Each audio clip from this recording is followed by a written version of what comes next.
Welcome to Power Hour. We're really thrilled today to have Annie Tulkin, the founder and director of Accessible College, to join us to discuss considerations for college after epilepsy surgery. My name's Audrey Vernick, and I'm the director of patient and family advocacy for the Pediatric Epilepsy Surgery Alliance. We are the only nonprofit organization whose sole focus is serving the community of children anywhere on the epilepsy surgery journey, from the point of drug resistance through surgery, including the transition to adulthood and beyond. We empower families with research, support services, and impactful programs before, during, and after surgery. We were formerly known as the Brain Recovery Project, and we're in our 12th year of serving this community. Next slide. And our Power Hour sessions are brought to you by our corporate sponsor, UCB, which we are very grateful for their support. Next slide. And I'm going to let Annie take it from here. Thank you, Annie.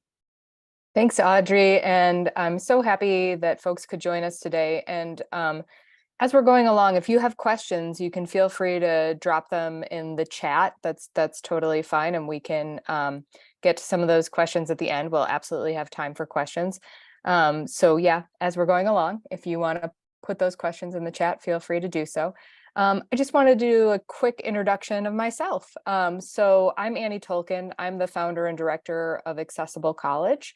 At Accessible College, I support students with physical disabilities, which includes mobility impairments, sensory impairments. So I have students who use wheelchairs and mobility devices, or students who might have some navigational challenges or sort of fatigue-related conditions or stability-related issues. And then I also support students with chronic health conditions. So I have a lot of students who have like autoimmune disorders, Ehlers-Danlos syndrome, Crohn's, diabetes. I also support students who have co-occurring mental health conditions and learning disabilities as well. And I often work alongside a student's high school counselor or a college consultant to help kind of bring in a lens of the disability-related aspects of the transition to college. My background is in secondary ed, but what informs my practice was actually the time I spent as the associate director of the Disability Support Office at Georgetown University. And that Disability Support Office is called the Academic Resource Center. And there I worked with students, undergraduate, graduate, and medical school students with physical disabilities and chronic health conditions. And one thing that was really emergent for me in that spot was that all of these students were coming into college without really knowing what types of accommodations they could request. They hadn't really thought about sort of continuity of care, independent living, thinking through their needs more holistically, because there's a big shift that happens from high school to college, and that sort of moving into a more independent living situation. And so I started Accessible College to sort of address some of the needs and some of the things that I was seeing with the students that I had been working with at Georgetown. So we will launch right into it. And again, if people are coming in late, totally fine to drop questions and things into the chat. Happy to answer them. We'll have time at the end. So I wanted to start out with some facts. So we know that about 19% of undergraduate college students report having a disability, and that includes learning disabilities, ADD, mobility disabilities, psychiatric or mental health conditions, and chronic health conditions. So the thing about this is that disability support offices on college campuses are seeing the highest increase in accommodation requests for students with mental health conditions. We also know that depending on the university, between 10 and 20% of the students on campus are actually receiving accommodations. And we'll talk a little bit about what that sort of process looks like. So I keep saying disability support office, and there might be some people here who are thinking, what is a disability support office? So every college or university has a disability support office. It might have a different name. It could be accessibility services, student disability services, student support and access services. The best way to find that information is to go to the university's website and put in disability services in the search, and that should bring up the office that you'd be looking for. When students are matriculating to college, once they've signed the dotted line, the student has to request accommodations. And so that is what that office does. It sort of vets those requests and looks at documentation. And we'll be diving a little bit deeper into that. But one of the things that I think is really important for framing our conversation today is that we all know that students with health conditions and physical disabilities have unique needs. And because some of these conditions are lower incidence, the people on the Disability Support Office side may not have a ton of experience sort of navigating the accommodations process for students with these unique needs. So it's really important that students and families are sort of doing their work up front to think through some of these pieces before the student lands in that position and is connecting with the Disability Support Office. So there's a huge transition that takes place from high school to college in terms of the laws.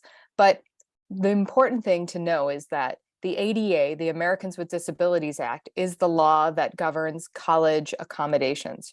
And the ADA defines a person with a disability as a person who has a physical or mental impairment that substantially limits one or more major life activity. So like, what does that mean? The sort of questions that the Disability Support Office folks might be looking at in assessing the student's needs is, how does that condition impact the student? And these are questions that you can kind of start to ask yourself if you have a student who's in high school and sort of thinking through these pieces. How does that condition impact the student? What problem situations can your student attribute to that disability or that condition? Have any tasks been modified or environments been modified to compensate for that condition in the past? What support services are they using now or have they used before? And what adaptive or assistive technologies have been helpful to that student? So these are the pieces of the puzzle that might inform the sorts of accommodations and the process on the college side.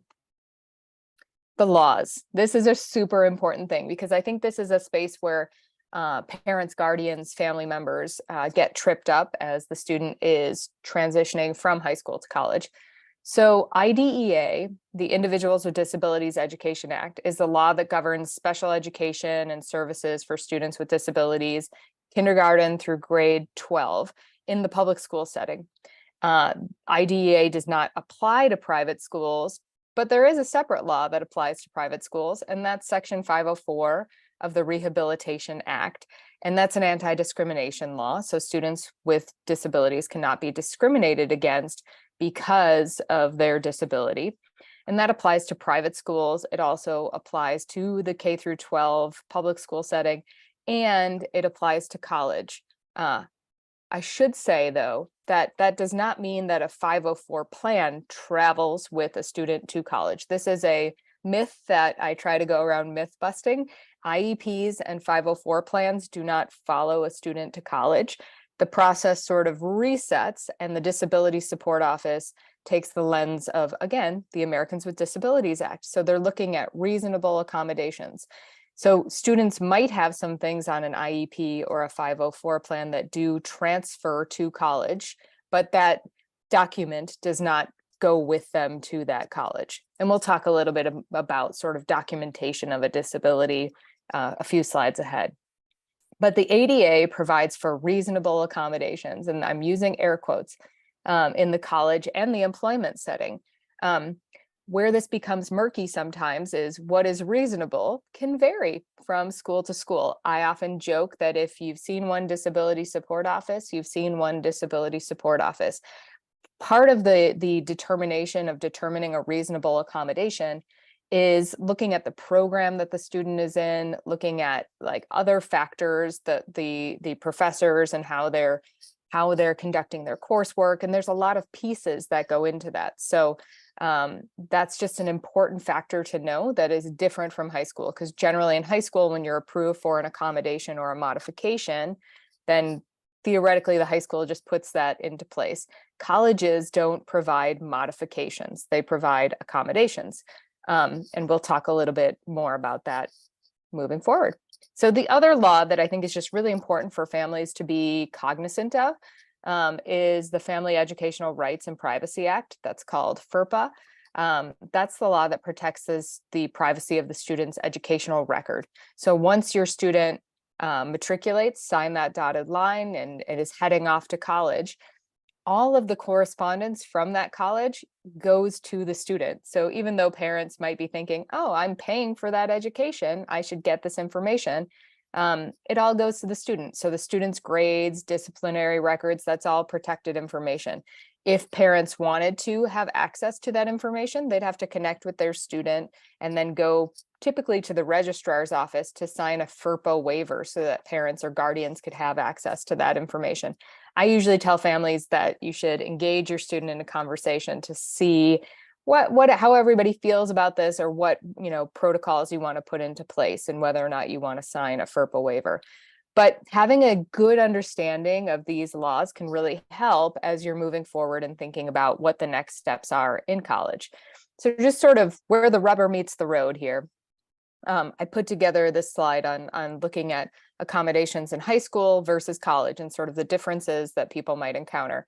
So usually in high school, the student is identified by the school, or the parents have gone in and said, my student has this health condition and needs XYZ accommodations. That might be in a 504 plan or an IEP, but the school knows, and the parents and teachers can all connect and have conversations about it.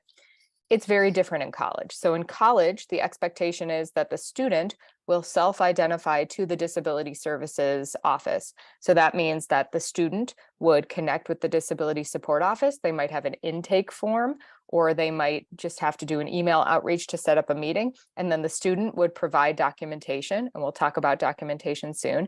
And the student would have a conversation with the Disability Support Office about their needs. And about how that condition, going back to those functional limitations, how does that condition impact them? And what accommodations might they be seeking? So they'd have a conversation with the Disability Support Office about that. So it's really important that students are prepared and have good self-advocacy skills so that they can actually have these conversations, so that they're ready for that. In high school, the primary responsibility for arranging accommodations belongs to the school. So usually the school knows, these are the students' needs. They need extra time. They need electronic copies of books. They need, notes, whatever those things are. And typically the high school just automates that and provides those things for the student. In college, it's different. It's the responsibility of the student to arrange for the accommodations. And what does that actually mean? So usually at most colleges, let's say, for example, that your student needs extra time on an exam. And in the college setting, the student would typically arrange with the Disability Support Office to take the exam there in the Disability Support Office with that extra time. So that usually requires the student to reserve a spot. So that might mean 7 to 10 days in advance of that exam, the student's actually making a request to take the exam in the Disability Support Office. So that requires executive function skills, planning, awareness of the calendar and what's coming up. So that's a little bit different. When a student is approved for accommodations by the Disability Support Office, they're supposed to go and have a conversation with their professors about how that's going to work in their class.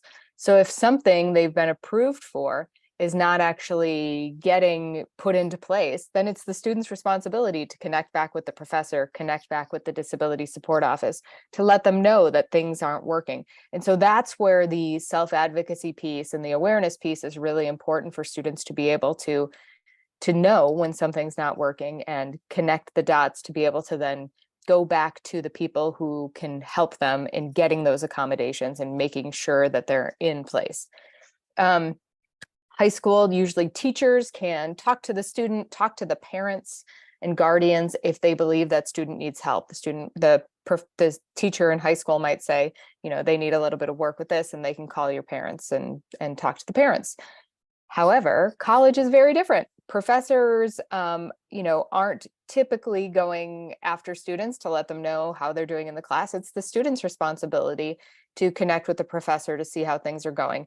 And if the student recognizes that there's an issue or a challenge or they need more support, the thing that the student needs to do is actually connect with, student services, the writing center, take advantage of any tutoring offerings. So the student has to be able to identify when something is not going well in a class, and then needs to figure out, okay, where can I get support for this?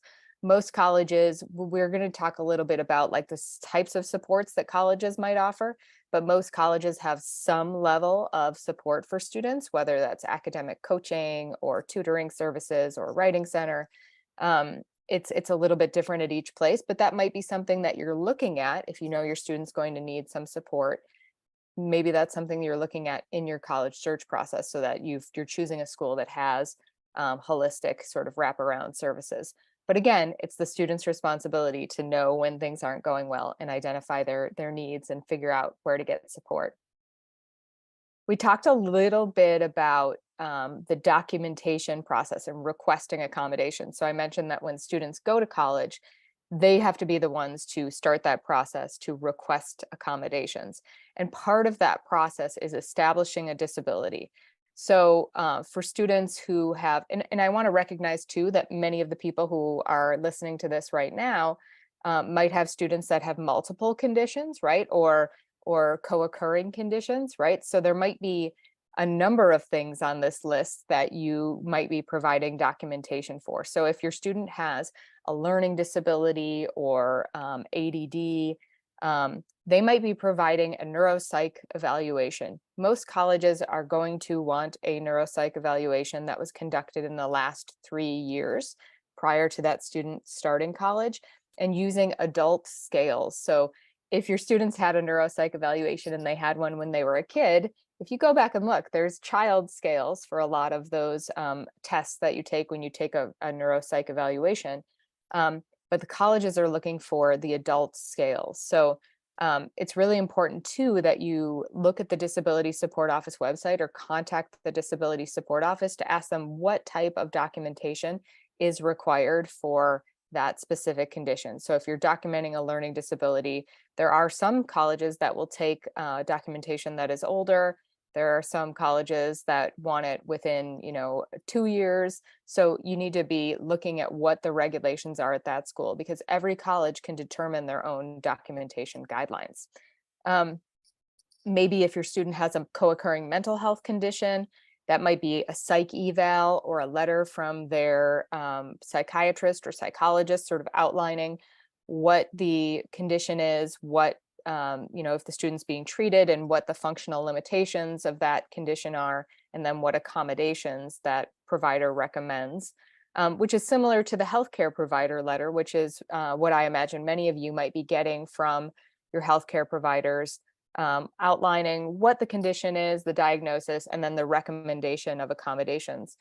Sometimes doctors don't have a ton of experience in thinking through accommodations for students who are going to college who might be living on campus because college accommodations are broader typically than high school accommodations. So we're going to talk a little bit about this in the upcoming slides, but we're looking at academics, maybe recreation, maybe dining, maybe transportation. So there might be some accommodation needs that should be noted in that letter.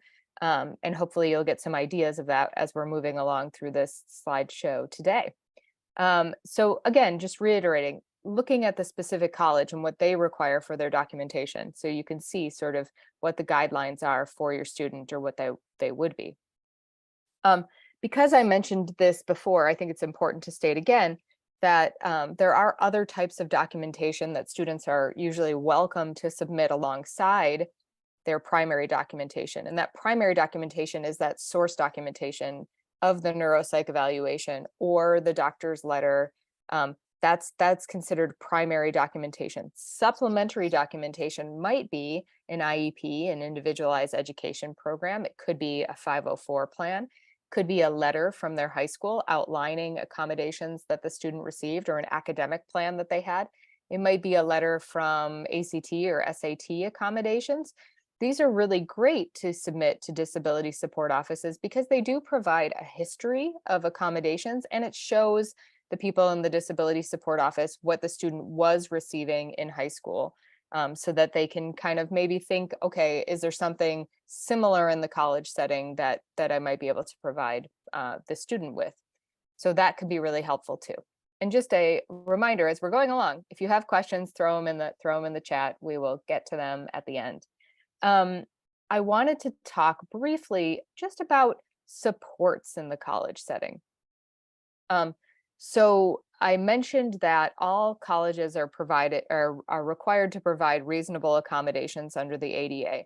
What that looks like and feels like can really vary from school to school. So it's super important that students and families are looking at the colleges prior to committing to the school. So during the search process, maybe even having conversations with the disability support offices prior to applying and absolutely prior to committing, so that you know sort of what you can expect. Most colleges offer some educational support to all students. So that might be a writing center, which is something that I mentioned earlier. Usually they're affiliated with the library or with academic support services. But typically at a writing center, a student can make an appointment to go in and meet with either a professional or a student who's usually a grad student or a higher level student who's been trained on how to work with students on writing their papers. And that could be like editing or generating ideas. A lot of times students will use a writing center to just sort of help them frame their papers and get things moving. It could be a really useful tool. Most colleges offer some level of tutoring, typically around math and science stuff. Sometimes there's foreign language tutoring too, but that really varies from school to school. So you'd want to look into that. What are those support services? Some colleges also offer academic support services where students can meet with a professional or attend workshops to discuss things like time management, study skills, college reading strategies, test preparation. When I was in my role back in the day at Georgetown University, that was actually part of my job. I worked with students one-on-one on those skills, and then I also conducted workshops as well. There are some colleges now who actually offer academic coaching for students, so students can meet with a professional, weekly or biweekly, to kind of go through how are they structuring their schedule, what benchmarks are they putting in to make sure that they have some accountability, which can be really helpful for students because college in many ways is quite unstructured. Like the classes are at different times of day and there might be gaps of free time. So it's really important that students are thinking through some of their scheduling and their time management needs. Some colleges offer services to support students specifically with learning disabilities, ADD, autism spectrum disorders too. And I can provide some sort of links to some of lists and colleges that have these support services too. Sometimes these are fee-for-service programs. They're additional programs that are tacked on to what a student is paying once they've been admitted to that college or university. And they offer a variety of things. They all look a little bit different. So some of them have like social skills components, academic support, coaching, mentoring. So it's a little bit all over the place, and you have to look at the individual programs to see sort of what the services are that they're providing. But I will share a great link to a list of these programs so folks can look through that. There are also outside support programs too. So if your student has more significant needs, usually these programs are geared towards students with autism spectrum disorders, learning disabilities, and ADD too. There are some programs like the College Living Experience, CLE, or College Internship Program, where students can live in a setting, get some support in those independent living skills, and attend college at the same time. So that might be something that you're interested in, and something that's not on this slide, but I want to mention, and I'll put it in the chat too.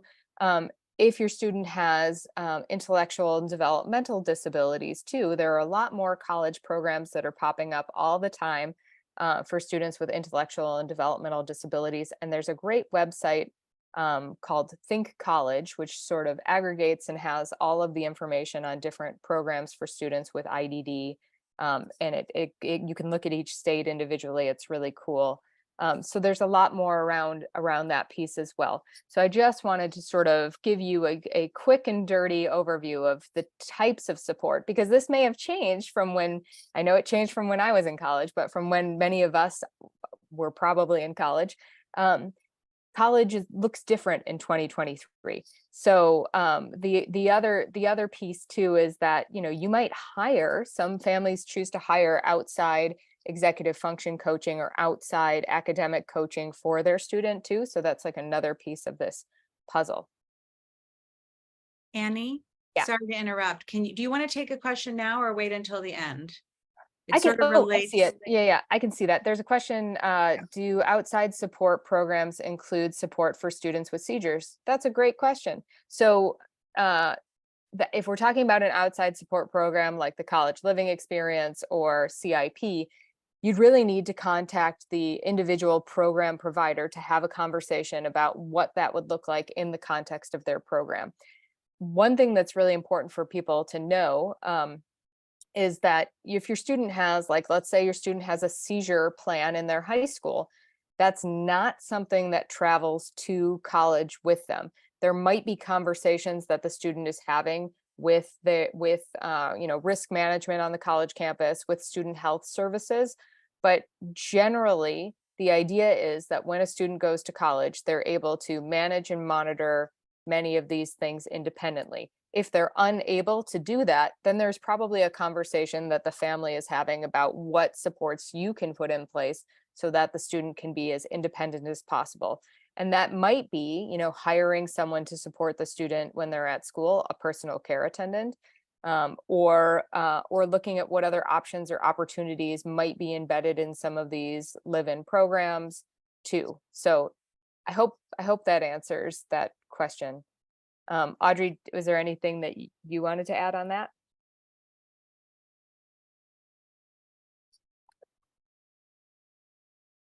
No? Okay. All right.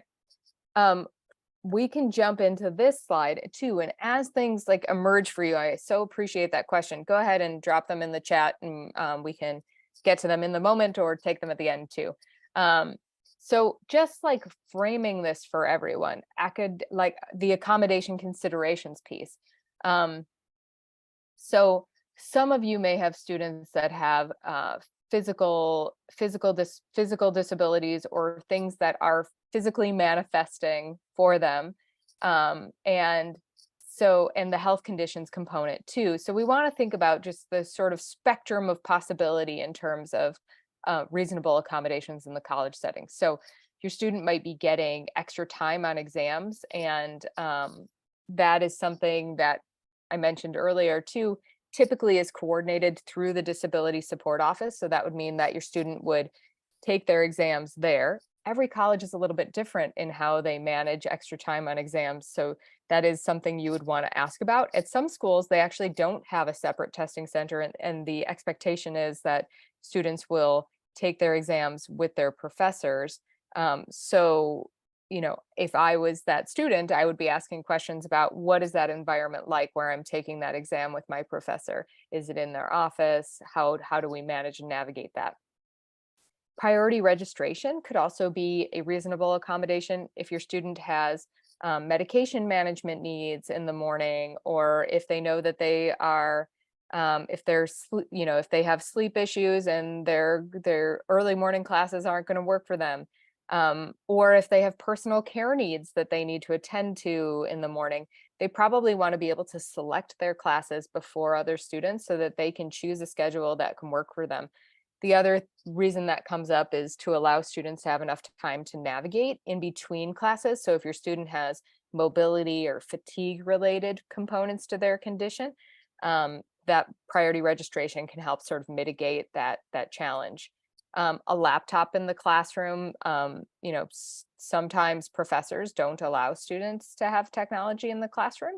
And if your student uses a laptop for note taking, or if they're using, you know, other sort of note taking softwares, things like that, they might need to have that laptop in the classroom. Or if they need electronic access to course materials that are closer up to them, that would be a reasonable request.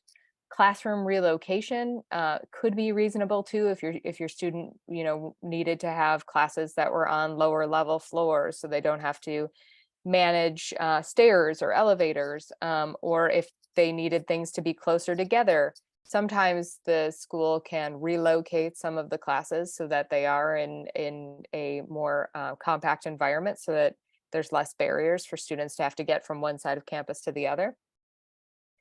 For a lot of students who have sort of conditions that might have flare-ups or are unpredictable, flexible attendance could be an accommodation. The same sort of dovetailing off that is extensions on assignments. Um, in college, most professors will have a syllabus that outlines, students can miss X number of classes before they start, being penalized. Theoretically, the accommodation for flexibility in attendance would allow the student to not be penalized for missing class if they're missing class because of a medical need or a flare-up of their condition.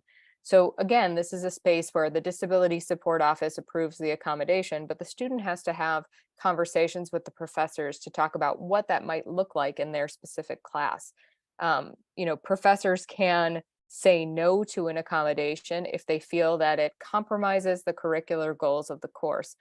I always remind people that it's really important if a professor says no to something that the student asks them to put in writing why they are saying no, why they feel that that accommodation is unreasonable. More often than not, professors just haven't really thought about whether or not they could make the accommodation work. And that's a space where the Disability Support Office might get involved in, assisting the student in connecting with or managing that conversation with the professor so that they get what they need. So that's just important to know. Reduced course load could be an accommodation. Many schools require students to be full-time, but something to remember about that is that if your student takes a reduced course load, which is usually less than 12 credits, there are financial aid implications. So you might not get as much financial aid if you are not a full-time student, but the university would allow you to be a part-time student as an accommodation. So that's something too that comes up. I talked about sort of the different scope of accommodations in the college setting. So residential accommodations could be important for your student, and that might be an accessible dorm room. If your student has an aide when they're at school, or if they have a personal care attendant who helps them with some daily living activities like dressing, bathing, eating, it would be a reasonable accommodation to allow the student to have a personal care attendant with them in the residential setting. It may be a reasonable accommodation for them to have someone with them in the classroom setting too. But this is part of the process that you'd have to go through in connecting with the Disability Support Office to ask about what the accommodation would look like at that school. Colleges don't provide personal care attendants or aides. So the student would be responsible for hiring and managing and navigating getting a personal care attendant for that student. Other things that might be considerations in the residential setting is the accessibility of the space for the student.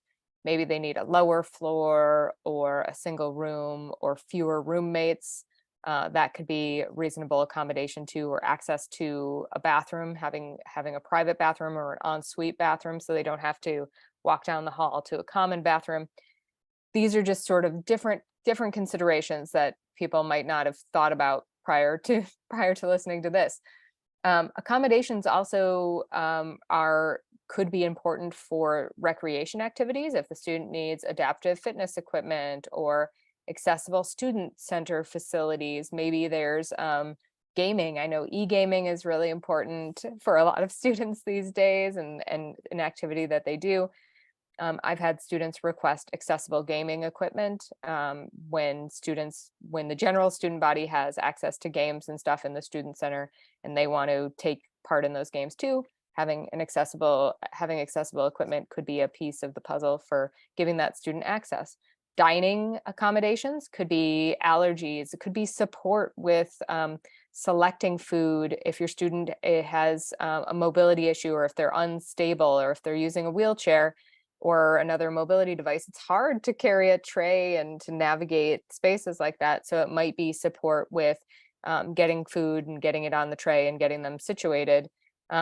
Could also be a meal plan reduction too. That's another thing that sometimes students ask for as an accommodation. If they have access to a space to make their own food or if they have a special diet, that could be a reasonable request too. Programmatic accommodations. So part of college life is activities and events, and there might be speakers and concerts. So accessible seating, accessible transportation, these are all things that could be considered if your student needs a sign language interpreter or an FM system, whatever those things are. Those are all things that you can request typically through the disability support office and have conversations about to see what they would look like on that campus.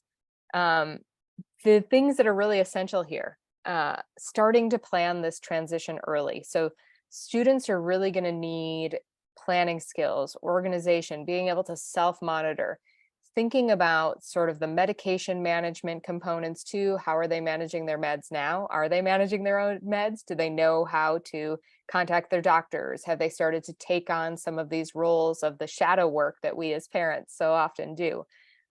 Bringing your student into the fold so that they can be a part of IEP or 504 meetings, can start to make their own healthcare appointments, have conversations with their teachers about their accommodations, and so that they're ready for these things can be really, really, really important.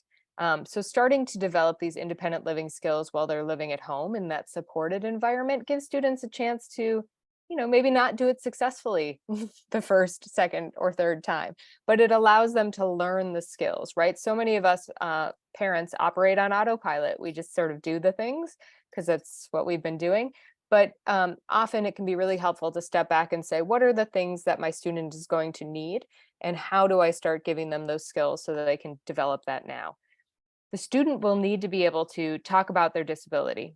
They're going to have to be comfortable having conversations with university administrators.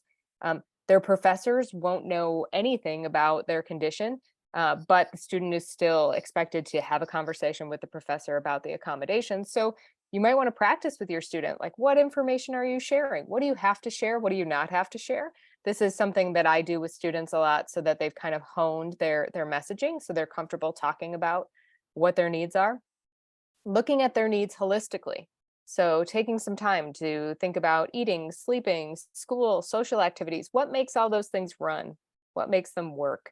Listing them out so that your student can start to see, all of the things that their parents might be doing on the back end, and then just walking through how can we start to build up those skills and develop those skills, and preparing them for the inevitability that things aren't always going to work out perfectly, but making sure that they know where they can go for support. So if that's the disability support office, or if it's an academic advisor or coach, making sure that they know what supports are available to them can be really, really helpful for the student.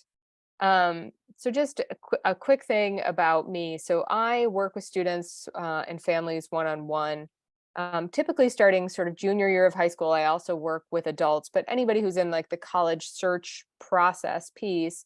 I do physical disability college planning and health condition planning and post-transition coaching too. And I also consult with schools and organizations and foundations. And I have a new online course coming up, which is really, really exciting.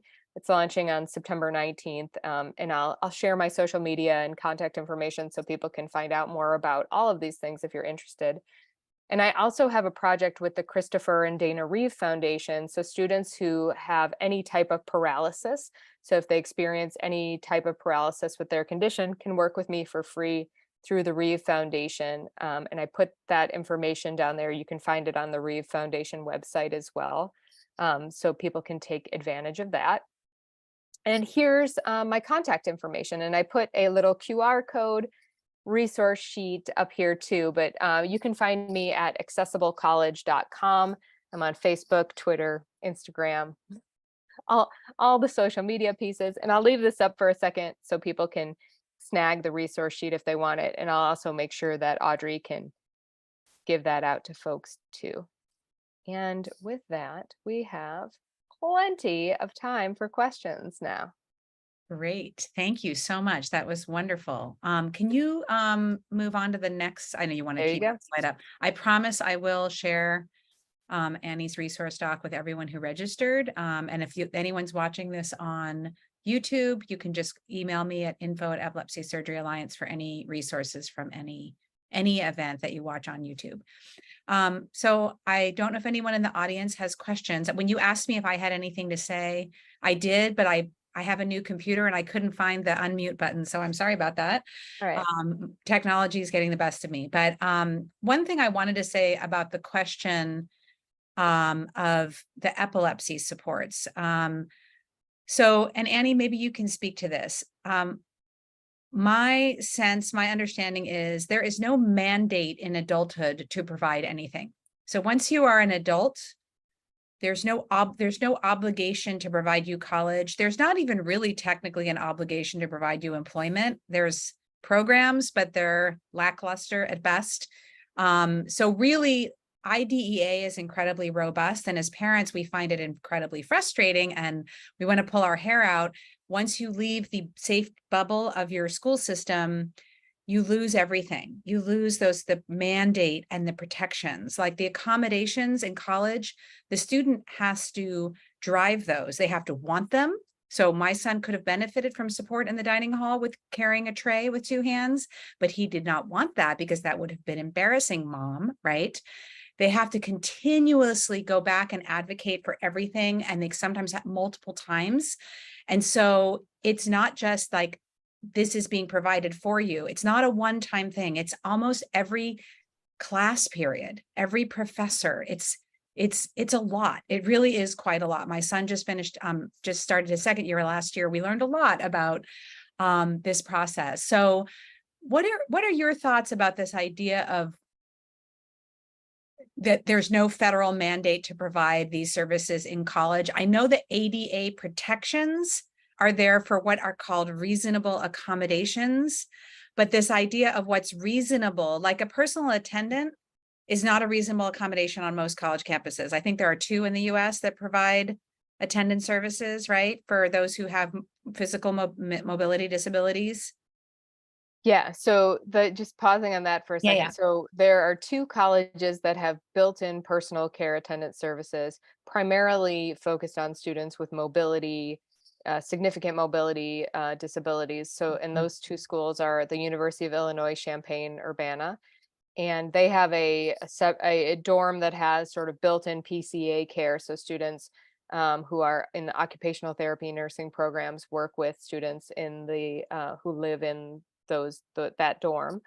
And then Wright State, which is in Dayton, Ohio, has some level of support for students who maybe need help with toileting and some daily living needs during the day, but it's not as robust as what U of I has. Mm-hmm. So if your student goes to any other college in the United States and they need some level of personal care, then they have to hire their own person or people to do that. So that's and So even at those schools, those students still hire more people to cover the rest of the time, because some people need 24/7 care. Yeah. So with epilepsy, if a student requires really on continuous epilepsy monitoring, that is not going to be provided by any school that I'm aware of.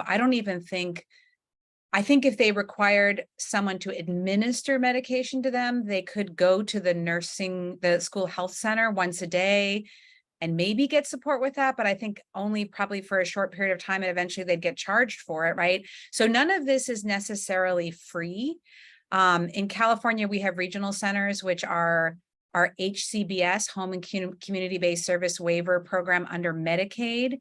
So it's possible, and I'm talking to this specific parent who asked the question because I know a little more about her situation, but it's possible that if she's on Medicaid as an adult, that you could get like a PCA through HCBS. It depends on your state. So in California, for example, through Regional Center, my son could have a 1-to-1 day program that was someone attending college with him to provide college supports. However, I still don't think they provide epilepsy medication because that's a skilled nursing need. So it gets very muddy. So I'm happy to talk to you more about exactly, you can't administer your own rescue meds. So I don't know.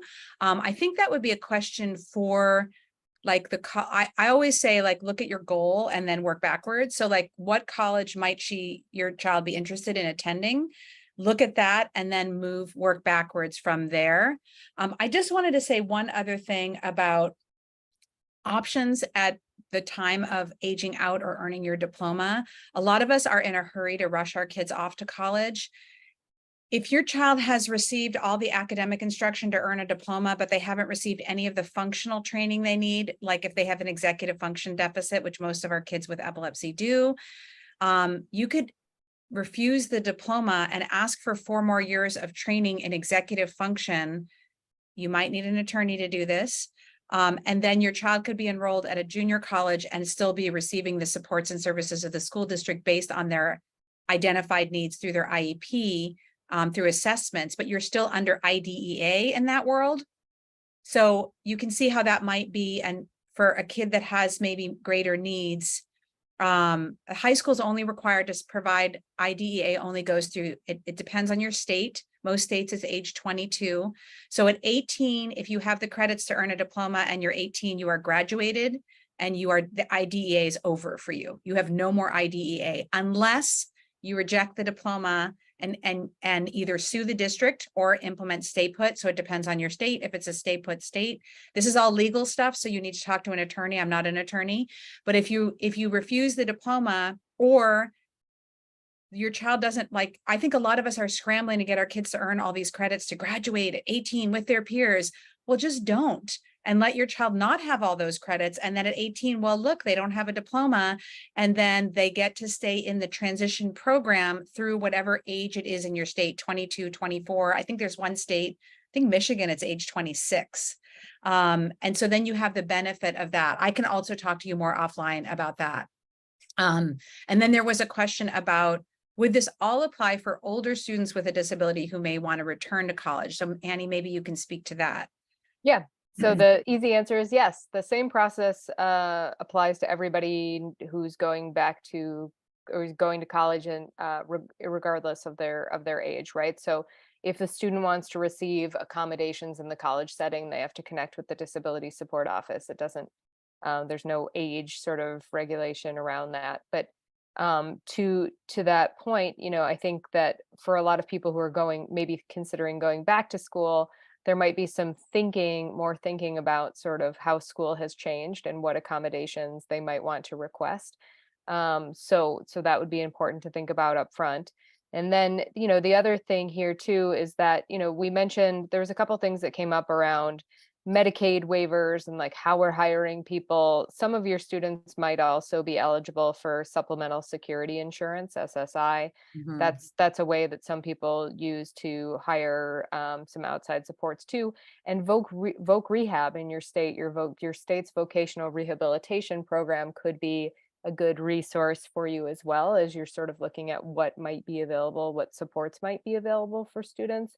So that could be another a place for some assistance or supports too. The something that Audrey brought up earlier was about medication and administration of medication. That really varies from college to college. So most colleges would consider it a risk to administer medication to someone else, because it could be a liability concern on their side. So they're not mandated to do so, like a high school teacher or a high school nurse may have been doing. So, I think that is a big topic of conversation for the student and the family to be thinking through as the student is making that transition to college. Sometimes people ask me, I want my student to have a roommate, right? Because if they have a seizure or something, I want someone to be around. But I would counter that and say that I don't think it's a reasonable expectation to expect that another young adult is going to have the wherewithal to be able to know what to do and to support that student. So that's something that is a really serious consideration that a lot of parents, wait, or a lot of students and parents wait till the last minute to think through that living piece if the student wants to live on campus. So kind of putting these things on the front burner and talking about them up front and thinking about them up front can be really helpful. And like Audrey said, student health centers at colleges are all different. So some might provide medication administration, some might not, some might refer you out after you've seen them a few times. It really varies based on the school. So those would be important sort of things to look into as you're investigating colleges that you're interested in. And finally, my final point is that, like, the pathway to college might not be for everybody. There are lots of different programs, things that people can do, including certificate programs. Maybe if they're interested in like food service or another type of certificate, if they're interested in plumbing, HVAC, whatever your student is interested in, there's a lot of paths. So, community colleges often offer career assessments, so that people can sort of investigate what they might be interested in. But it should also be noted too that the ADA applies to any program that receives any sort of federal funding. So community colleges, certificate programs, those all typically get federal funding too. So they would have to, go through your student would have to go through the process to request accommodations for any of those settings too. But it's just to be clear, it's so different when we talk about accommodations in adulthood. It is not a service. It is not tailored. It's more standardized. Like I had a parent who the child has an auditory processing disorder, which would result after a temporal lobectomy as any hemispheric procedure, and was in an employment setting that was auditorily intolerable. And their state vocational rehab department was like, here are some off the shelf noise canceling headphones. And that's the accommodation. They felt that was a reasonable accommodation. There are always workarounds, but it's not the same. So that's just the important thing to remember. It's a very different landscape in adulthood, which is there's not the requirement to provide anything for anyone in adulthood. You're kind of on your own. We talk about how our kids, when they age out, they're sort of falling off a cliff. And the more impaired the child is, or the more complicated, kind of the harder the fall in a way. That's kind of what we see. I did want to ask about, I have some families whose children maybe have an intellectual or developmental disability. A lot of children with epilepsy and after epilepsy surgery will have a neurodevelopmental disability. Even if they're not formally diagnosed with ID or autism, they still have a lot of challenges. And the parents think, well, my kid's not really ready for school, or can they go to college, or what are my options? So what do you say to someone whose child is maybe not like graduating with a regular diploma, but still wants to have a college experience? What are their options? Yeah. So I mentioned Think College as a good resource too. And Audrey, if you could throw their website into the chat, people I might will. appreciate that. Thank you. Mhm. So there are a number of colleges that offer IDD specific programs, but many of those programs also take students that maybe don't have a diagnosis of IDD, but have neuropsych testing that might make them a good fit for that college program. And most of those college programs are certificate programs, so the student earns some sort of certificate, maybe gets some employment experience, and they have sort of supported living environments typically, so that someone is assisting the student in laundry and getting their food and stuff like that. They likely don't have a medication management or medication administration component, because again, that could be more of a liability issue, but it would definitely be something, if you have a student who might qualify for one of the IDD programs, to actually have a conversation with the people who are in charge of that program, to see if what they provide and if your student would be a good fit. And I think I mentioned too that there's a program in, I think, almost every state. So there's a lot of different ones, but you'd have to look at, and have conversations with and kind of compare what the different programs offer and the levels of support that they offer. So that there are options out there. Community colleges could also be a place too, or certificate programs at a community college, maybe for a vocational skill, could be another option as well. Wonderful. Thank you. Yeah. I have one last question for you. I think we're just about out of time. I don't see any other questions in the chat. So my son recently, his pediatrician decided to write him an accommodation letter. And at first I was like, well, we don't really need that because he's already in college. He already is, set up with accommodations with the Disability Services Office. But then I thought, well, it's updated and he's actually thinking about transferring this year. So we'll have kind of a fresh letter. My understanding was that they did not need to write the disability. They just needed to write the accommodations. But when you're saying when they're using it as disability documentation, you want to include the diagnosis on that letter? The diagnosis. Most colleges require that the documentation states the diagnosis and Okay.